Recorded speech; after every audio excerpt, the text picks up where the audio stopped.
कहा गया है कि हम लोग किसी बस पर सवार होकर कहीं जाते हैं तो ड्राइवर क्या करता है, गाड़ी में एक स्टेपनी रख लेता है। स्टेपनी क्या है? एक चक्का है। जब रास्ते में उस गाड़ी का चक्का पंचर हो जाता है तो स्टेपनी काम करती है। ड्राइवर क्या करता है, गाड़ी को रोक देता है और गाड़ी को रोकने के पश्चात 10 मिनट, अधिक से अधिक 15 मिनट के अंदर स्टेपनी को फिट कर देता है।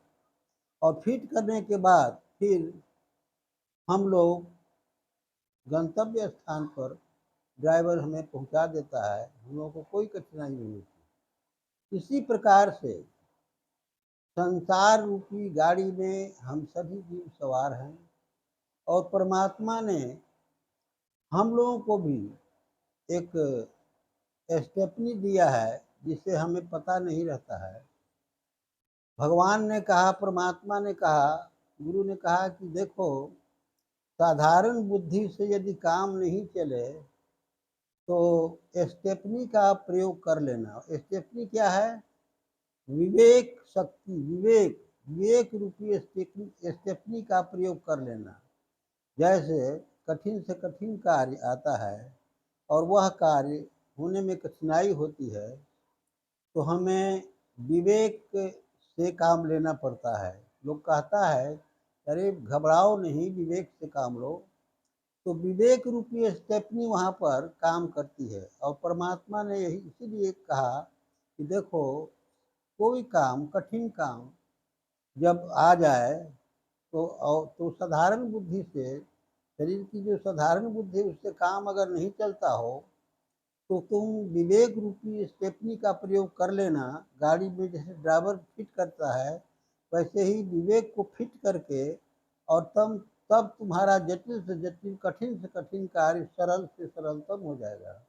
और वह विवेक कैसे होता है? बिना गुरु की कृपा के। तुलसीदास ने कहा है, तुलसीदास हरि गुरु करुणा बिनु विमल विवेक न होई। तुलसीदास हरि गुरु करुणा बिनु, बिना गुरु की कृपा के वह विवेक नहीं मिलता है, विवेक जागृत नहीं होता है। विवेक की प्राप्ति के लिए, उस स्टेपनी की प्राप्ति के लिए तुलसीदास कहते हैं कि गुरु को की स्मृति आवश्यक है, हरि की और गुरु की स्मृति आवश्यक है। जब तक उसकी आराधना नहीं करेंगे, स्मृति नहीं करेंगे, तब तक वो विवेक रूपी स्टेपनी हमें प्राप्त नहीं होगी। और विवेक रूपी स्टेपनी जब प्राप्त हो जाएगी तो जटिल से जटिल कार्य हम सुगमता के साथ संपन्न कर सकते हैं। इतना ही कहकर मैं अपनी वाणी को विराम देता हूँ। श्रोताओं को नमस्कार।